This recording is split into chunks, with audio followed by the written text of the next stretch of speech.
We brought that in here. Welcome to the Ask a Realtor Show, take 2018. This is our 18th show.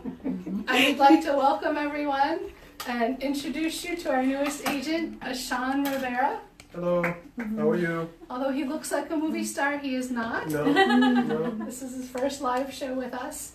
And our topic today is Septic systems. septic systems. All right, we're on. Real crappy conversation today. You fit right in here. We're also excited to share with you that we have a new microphone, so hopefully you can hear us all a little better and a bit more clear. And if not, I'm sending it back. So first of all, for septic systems, there's two main types. There's not only two types, there's many different types, but the two main most common types are an in-ground system, which was very common 20 or 30 years ago, and an above-ground system, affectionately known as a turkey mound or a sand mound. You've heard those terms applied. Are you going next? You're going to go first and explain. Oh, okay. So, we practiced. Actually, we didn't practice because Dunkin' Donuts now has donut fries, and that was the topic of the conversation in the office for the past few minutes. So an in-ground system, there used to be one tank that would hold the solids, and then the liquids would flow to a drain field, or a leach field it can be called, where the liquids would just evaporate or go into the ground. An above ground system today has 2 or 3 tanks actually. One tank is for the solids. The liquids go to a second tank, referred to as a dosing tank, yeah? Mm-hmm. And there's a pump in there that pumps the fluids, or effluent, it's a nice word for it, to the sand mound. So the layers of sand and soils help filter those liquids before they go back into the ground. Did I do good? I think so. Which one's the most common around here? The older types, the in-ground was, but over the years they have made the requirements more strict. So now it's very, very common to have sand mounds. Very, very few properties now qualify for a standard or in-ground system anymore. Good to know. I'm going to talk about a couple problems or common scenarios that happen with septic tanks. The first thing is tree root damage. Roots from trees or shrubs can grow through the walls of the septic tank and then obviously cause damage. Do you know how to take care of that? What they do to take care of it? If the tank is cracked, they may have to. If the tree roots grow through the PVC pipe, they can just replace part of the PVC pipe. But if it damages the tank can be replaced. Got it. Another common problem is a collapsed baffle.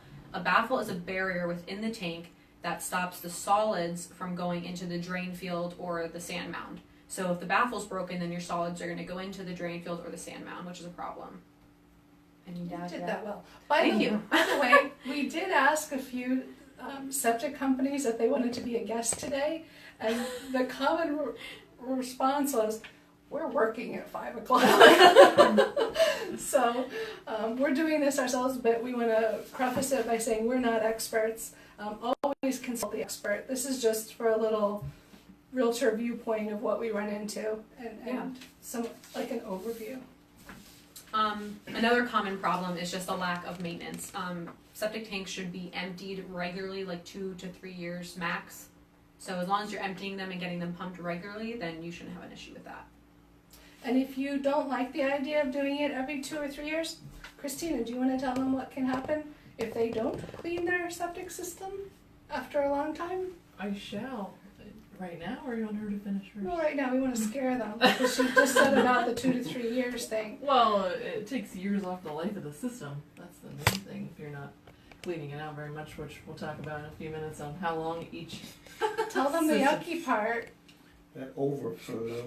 Backing up. Oh, yes, back thank up. you. Yes, it will back up into your house. I ran into that problem last week. It was backing up into the kitchen sink during an inspection. Oh. Thank God. So yes, it's true. Yeah, it And, can come in. Every once in a while, as a realtor, will go in and a seller will say, "My system works so good, I never had to clean it to pump it." so Never funny. ever. Yeah, That's so funny. just misinformed. Yeah. So if you are one of those people, don't panic, but turn off your computer and go call. You wanted to Oh, add Riddick. about getting Go call risers. Riddick. Yeah. You wanted to add about getting risers. That was another common problem we see. Okay, so the older tanks, it was common that homeowners didn't want anything visible. That was the nice thing about an in-ground system. So sometimes they would bury the lids and then uncover them every couple of years. Often we see now in septic inspections, the inspector will suggest strongly that the homeowner add a riser, which is just a cement circle like a donut, but high enough so that it goes above the ground so it's easily accessible. That's it. Those are the most common problems we see in this area. Very good. You're next. So life expectancy, these standard systems can have either a concrete tank or a steel tank. So the internet tells us that a concrete tank can last about 40 years or even more, depending on its construction. Poor construction of the concrete tank can definitely take years off its life, and as well as having acidic water. The steel tank, however, they can last up to 20 years, and that is based on the quality of the steel tank as well, and soil acidity. The drain field itself can last around 50 years. Things that can affect its life are the soil percolation rate, the drain field's size, and obviously its usage. More higher traffic area, depending on how many people you got in the house. That was so good. Oh, there is The internet another. is amazing. There is another kind of septic system that I guess we didn't mention. We see it every once in a while, and that would be the old basic hole in the ground, and that's called a. Anybody know? I don't. Outhouse? Bucket in the yard. Yeah. We call it a cesspool.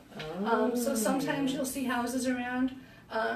Sometimes lenders aren't keen if there's a cesspool, but usually the appraiser, if it's common to the area, can state that that is. And that was the old ones were just a hole in the ground with some rocks. Yeah, that's, Wow. yeah, Wow. that's not a good note to end on. So, as a buyer, I guess I have a question as a buyer. If a house had a cesspool and then they had an upgrade, does that still have to be disclosed at some point that they had a cesspool at one point on the property? Because it affects the soil, right? Another show. This is Question. See how things come up and we learn while we do I these know. shows? Anyway, I that's believe on the a seller's disclosure. consumer question. On I the mean, consumer Absolutely. disclosure, it asks about that. So we will have another show that Christina will head up called consumer question. That just Consumer pop up. Yes, No, for it's sure.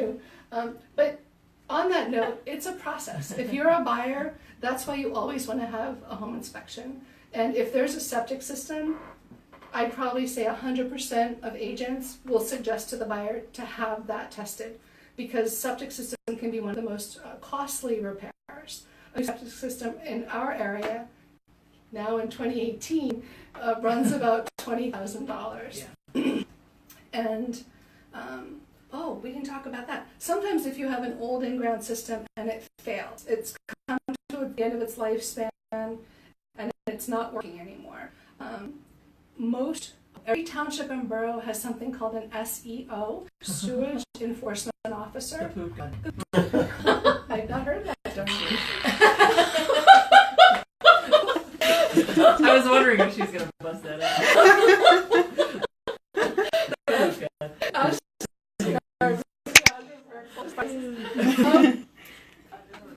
The general rule is you can't put a new system where the old failed system was in the same location. So the property would have to be perk tested at a different site, at a different location on the property, and the new system built. And there's a process for that. Again, perk test, then a septic design, which has to go to an engineer, and The system is designed based on the size of the house, the rate of the percolation of the soil, and then an excavator usually installs the system. It can be done in a few weeks if you've got professionals who are on it. It's not the end of the world. We have faced it. So if you're a buyer and you run into any of these, don't worry, your agent is trained, and we'll walk you through it. Your Castle Gate agent is trained. Yeah, if your agent's not trained, you should call us. Did we cover everything? Mm-hmm. We did good, right? Commercial time. Commercial time. Reduced commissions for. You want to do the commercial? Sure, I'll do the commercial. We offer reduced commissions for any military, active, or veterans, pastors, and Police. first responders. Police, fire, yeah. Right. Yeah, police, fire, ambulance. So call us if you want to list your house, and you might get a reduced commission. We will. You Yeah, will get a reduced you commission. will, for sure. A little teaser for next week's show. Next week's show is on water treatment systems, and there's a good chance that we will be in a water treatment system. We may be poolside next week, so you don't want to miss that. Well, maybe you do, but join us anyway. Thanks, guys. Oh, we didn't introduce. Should we introduce? Introduce. Go ahead. Christina. Aggie. Courtney. Sean. Bye, guys. Thanks. Bye bye.